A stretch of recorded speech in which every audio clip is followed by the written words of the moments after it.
राष्ट्रीय श्रमणी तप विश्व कीर्तिमान संस्थापिका तपाचार्य संधारा साधिका गुरु माता श्री हेम कुंवर जी का हेम जन्म शताब्दी वर्ष समारोह दिनांक 22 सितंबर दिन रविवार को बड़े ही धूमधाम से मनाया गया। निवेदक SS जैन सभा रजिस्टर्ड सुंदर नगर लुधियाना। आइए डालते हैं नजर इसकी कुछ झलकियों पर।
और जिनके आशीर्वाद से मैं जहाँ पर आया हूँ, साध्वी रविलक्ष्मी जी जिन्होंने मुझे हेम कुंवर जी के वहाँ उस स्थान के दर्शन भी करवाए और जैन समाज के विभिन्न कार्यक्रमों में मुझे आशीर्वाद भी दिया और मुझे गर्व है कि जब होशियारपुर में चुमासी आए थे तो मेरे आग्रह पर, मेरे रिक्वेस्ट पर इन्होंने मेरे घर पर भी चरण डाले। तो मैं बड़ा सौभाग्यशाली हूँ कि रविलक्ष्मी महाराज जी के आशीर्वाद से मुझे जैन समाज में जो मान सम्मान मिलता है उसके लिए मैं आपको मैं ज़्यादा समय लूँगा। मैं सिर्फ आज के पक्ष में भी एक बात कहना चाहता हूँ कि जो हमारे मुनि, हमारी साथी, हमारे संत कितनी तपस्या करके समाज को एक संदेश देते हैं कि जो बल त्याग में है वो बल और किसी चीज में नहीं, ना पैसे में है, ना ताकत में है और ना ही वह बड़े मान सम्मान में है जो त्याग है। मैं एक छोटा सा उदाहरण आपको देता हूँ। आज हेम कुंवर जी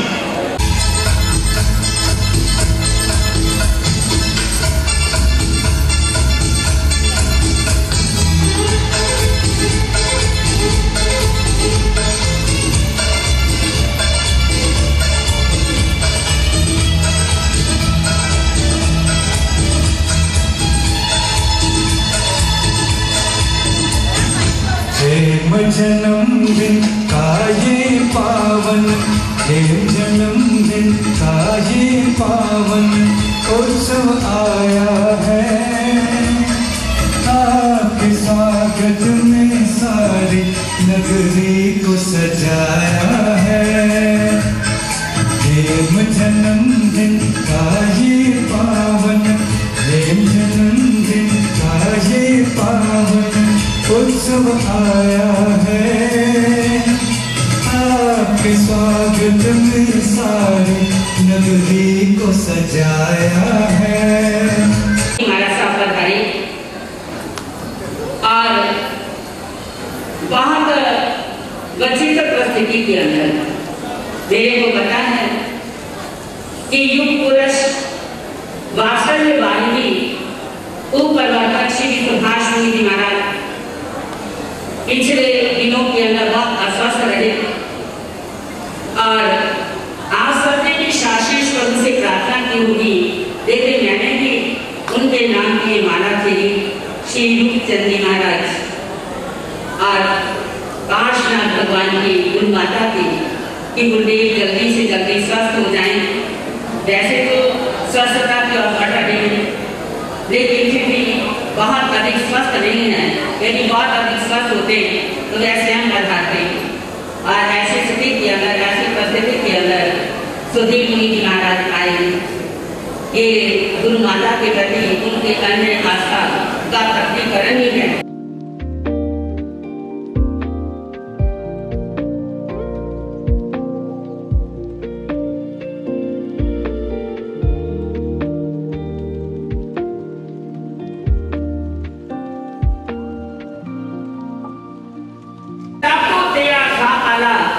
साधारण काया मान न माया, तब तो तेरा गा आला महावीर की बेटी तू, इस युग की थी चंदन वाला।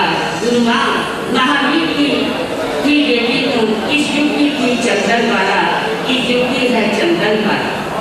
बोलिए तपाचार्य गुरु माता श्री हेम कुंवर जी महाराज साहब की।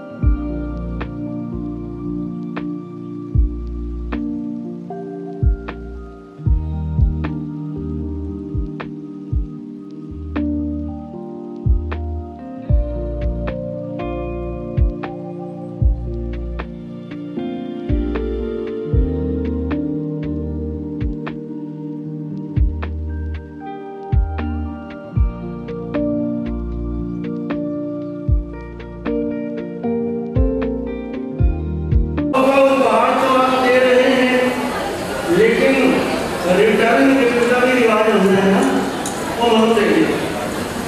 रिटर्न गिफ्ट देना है, टोटली शांत। अच्छा लगा, थोड़ा शांत हो गया। तो चलिए, आज लुधियाना के बीच में ये चहल पहल क्यों है, आज लुधियाना में ये रौनक क्यों है, उसका जिक्र करने का दिल करता है। रौनक लगी लुधियाना में,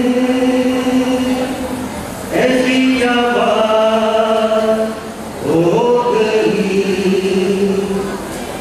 रौनक लगी लुधियाना में, ऐसी क्या बात हो गई। सजे हुए इस प्रांगण में ये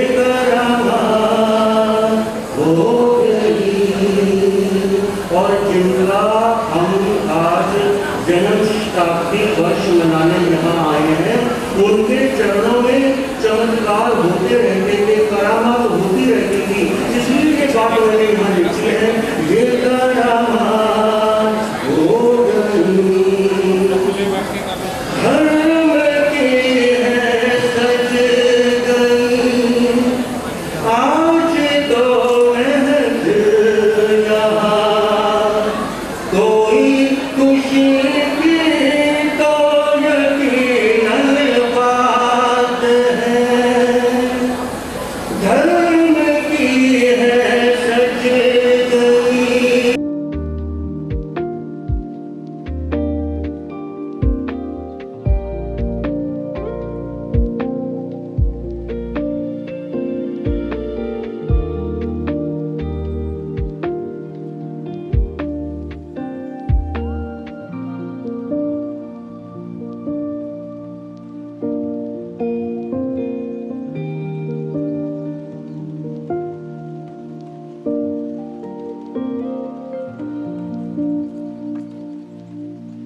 तो स्वाभाविक था मां के श्री चरणों का पहले के स्पर्श करते। अब जैसे ही श्री चरणों का स्पर्श करने लगे, मां ने अपना काम वापस किया। वासुदेव श्री कृष्ण जी को अच्छा नहीं लगा। मां है, मां को कुछ कह भी नहीं सकते। मां ऐसा मुंह करके बैठ गई। श्री कृष्ण जी सामने हैं, उन्होंने पूछा मां मैं प्रणाम कर रहा हूं, मेरे प्रणाम स्वीकारो। मां कुछ बोले नहीं। आखिर में वासुदेव श्री कृष्ण जी ने पूछा मैं आपका बेटा हूं। हाथ जोड़कर के वासुदेव जी ने कहा मां मैं जरूर इसके लिए प्रयास करूंगा। वासुदेव श्री कृष्ण जी गए अपने हॉल में, अपने घर में गए। घर में जाकर के क्या करूं, मेरी मां की तमन्ना पूरी करनी है मुझको, मेरी मां की इच्छा मुझे पूरी करनी है। मेरा पुत्र तो यही है कि मैं मेरी मां की इच्छा पूरी करूं।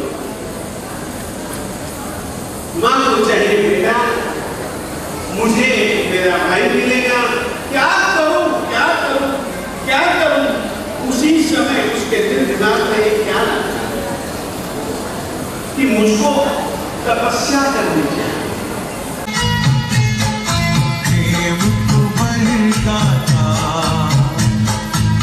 सबको सुनानी है, प्रेम को बढ़ता था,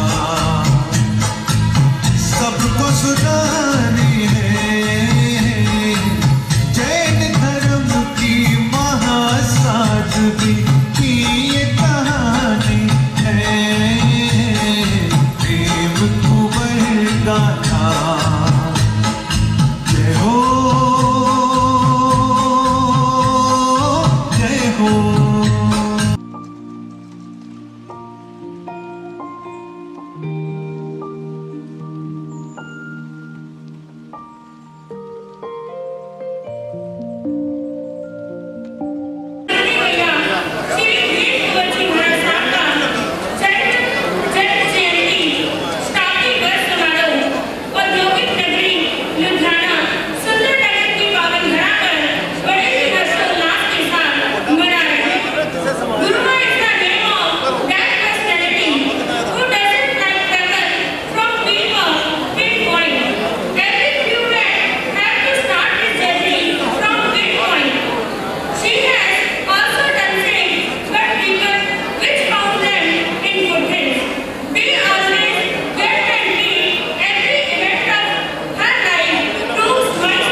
बड़ी ही प्रसन्नता का विषय कि ऐसे गुरु माँ के पावन जन्मोत्सव को मनाने का हम सबको सौभाग्य प्राप्त हुआ।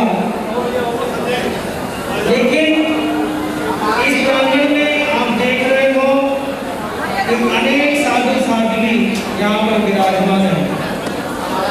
कहते हैं कि संत से संत का मिलन बहुत कम हुआ करता है, श्रावण से श्रावण का मिलन अक्सर होता रहता है, श्रावण से संतों का मिलन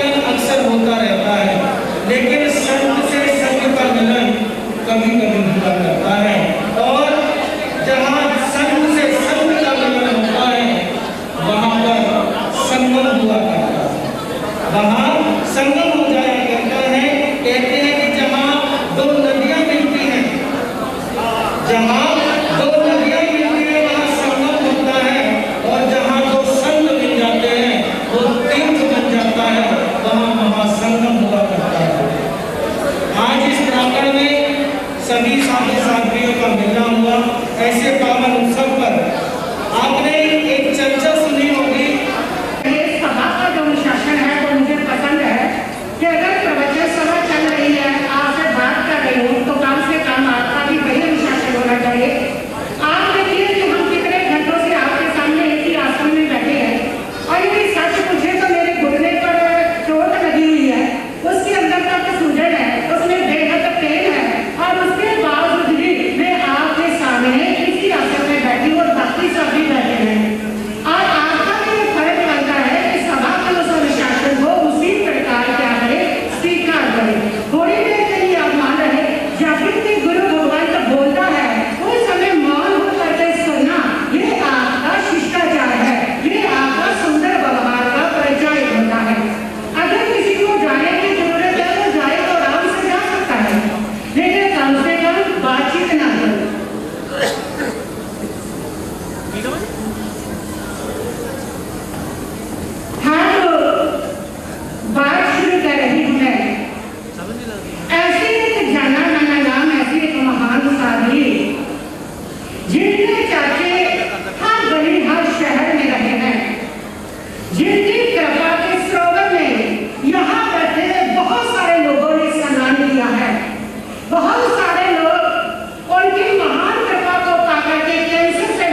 बदल गया के पास में 22 साल रही। उन 22 सालों में मैंने देखा उनके अंदर अति शांति, सरलता, विनम्रता, वास्तव में वो गुणों का एक गुलदस्ता थे। और उनके मुखारबिन से जो मैं सुना उसके लिए मुझे गौरवानुभूति हमेशा रही।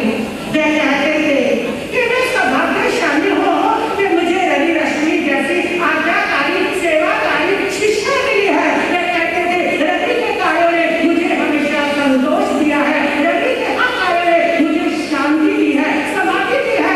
इसीलिए तो मैं इतना लंबा तप कर सकती हूँ। इसके जीवन का एक पहलू भी ऐसा नहीं रहा जिसने कभी मुझे असमाधि करती हो। इसीलिए मेरा आध्यात्मिक उत्कर्ष हुआ है। मेरे आध्यात्मिक उत्कर्ष में मेरी शिष्या रवि रश्मि जी की बहुत बड़ा सहयोग रहा है।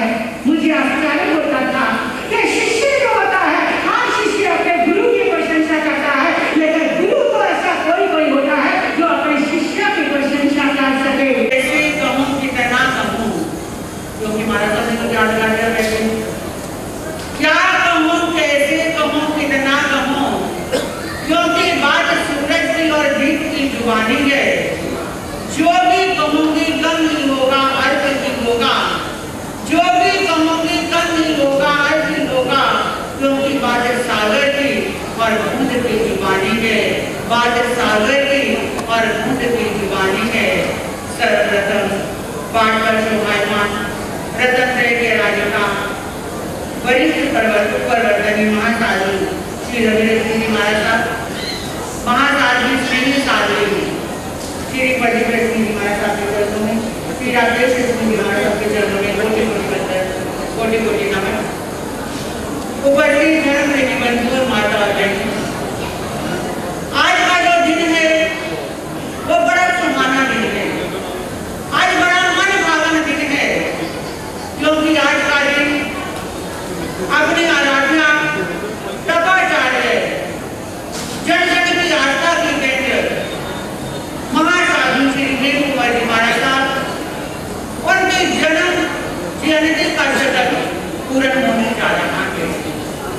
हम अपने हृदय की असीम श्रद्धा से, भावनाओं से, पूर्ण भक्ति से अर्चों में विराजमान उस महासाधु को आप वंदन करते हैं और एक जोरदार जयकारा लगाकर पूरे वातावरण को हम यहीं बढ़ाएंगे। पीछे हो जाइए, बहुत साइड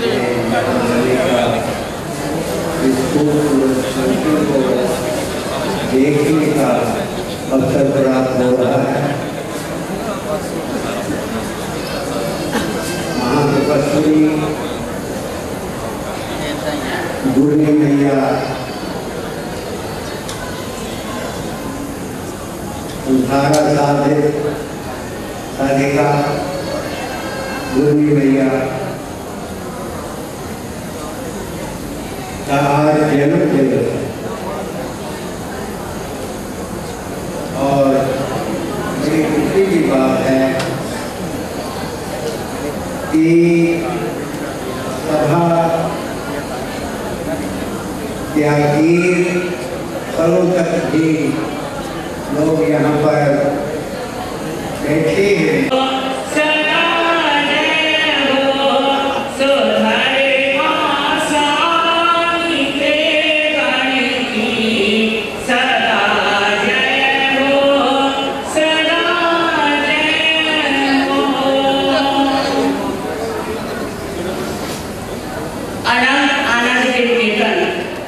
चिंतामणि पाशनाथ प्रभु, महाशय महाप्रभु महावीर एवं भव्य आत्माओं की भक्ति एवं शक्ति के वर्धन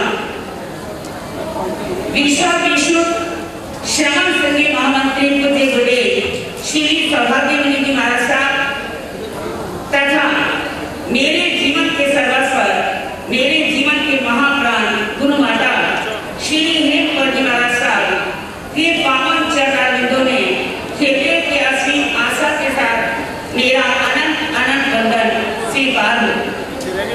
मंच पर शोभायमान प्रबुद्ध साधी मंडल, उपस्थित भाग्यशालियों, एक विद्वानों की सभा लगी हुई थी। हम उसके अंदर एक विद्वान ने प्रश्न रखा, क्वेश्चन पुट किया, कौन सा,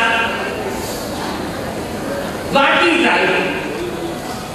तो उसका उत्तर देते हुए कुछ विद्वानों ने कहा, एक ने कहा कि मेरी दृष्टि के अंदर ब्लड इज राइट, दूसरे ने कहा कि मैं कहूँगा कि नॉलेज इज राइट, तो तीसरे ने कहा कि मेरी दृष्टि में ट्रुथ इज राइट, तो चौथे ने कहा कि मेरी दृष्टि के अंदर कंडक्ट इज राइट। उपरोक्त ये जो विद्वानों ने अपने विचार रखे, इन सबको ही प्रतिबिंबित करने वाले तपाचार्य गुरु माता श्री हेम कुंवर जी महाराज साहब ने लाइफ के अनुसार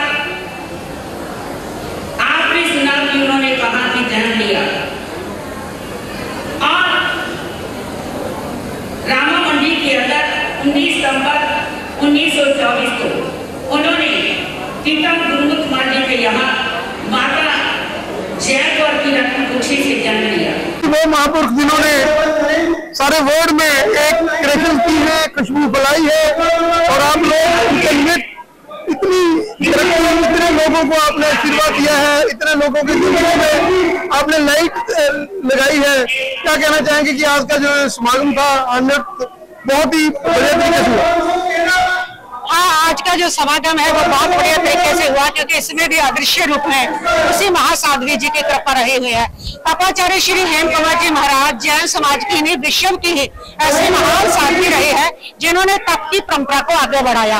उन्होंने अपने जीवन के अंदर 71 व्रत, 60 व्रत, 104, 131, 231, 251, 204 ऐसे लगातार 10-12 साल तक 8 महीने ओनली पानी के ऊपर तपस्या की। तपस्या के माध्यम से उनके पास बहुत सारी रिद्धियां सिद्धियां आई, बहुत सारी उपलब्धियां उनको प्राप्त हुई। वो परमात्मा का स्वरूप ही बन गए थे। इतनी सारी उपलब्धियां थी कि वो उनके पास वचन सिद्धि आ गई थी। फिर जो बोलते थे वो अक्षर सत्य होता था, जो उन्होंने कह दिया वो पत्थर की लकीर बन जाता था। उनके पास जो भी आया इस वचन सिद्धि के माध्यम से लाखों लाखों काम लोगों के बने। ऐसी वचन सिद्धि थी कि अगर कैंसर वाला आया, मुंह मुंह से ये निकल गया कि कैंसर नहीं है, तो उस व्यक्ति का कैंसर नहीं रहा। ऐसे बहुत सारे लोग थे। उनमें एक घटना है कि काला वाले के पास गाँव महाराज जी का बेटा रवि है, उसको ब्रेन ट्यूमर, ब्रेन कैंसर हो गया था। 92 की बात है। तो पटियाला में थे गुरु माँ, उस समय इनको लेके आए तो पीजीआई में ट्रीटमेंट चलता था। उनको बताया गया कि ऐसे इनको कैंसर, आंखों की रोशनी जा चुकी। गुरु माँ ने उसकी रोती माँ को कहा, क्यों रोती? अरे नहीं है कैंसर। बस ये कहने के बाद उस बच्चे की आंखों की रोशनी आ गई। महीने के बाद चेकअप हुआ तो डॉक्टर हैरान रह गए। डॉक्टरों ने कहा कि हमारे से गलत ट्रीटमेंट हो गया, सॉरी इनको कैंसर तो है ही नहीं है, इनको थोड़ी सी ब्रेन में फंगस थी और हम उसको कैंसर समझते रहे। तो गुरु माँ का ये वचन ही उस कैंसर को थोड़ी सी फंगस में तब्दील कर गया, जिसका ट्रीटमेंट हो गया। आज भी वो बच्चा जीवित है, उसके बच्चे भी हो गए हैं, शादी विवाह भी हो गया। तो ऐसे एक नहीं अनेकों घटना थी, ये उनके तप में जीवन के कारण था। तो आज इस समाज के अंदर ये जो लोग पहुंचे हैं ना, वो सारे उसी श्रद्धा से प्रेरित, उसी उनकी महानता से प्रेरित है, जिन्होंने उनके जीवन को देखा, उनसे बहुत कुछ पाया, उनके आशीर्वाद पाए। ये सारी वही पब्लिक थी जो अपने अपनी श्रद्धा की भेंट देने के लिए आई।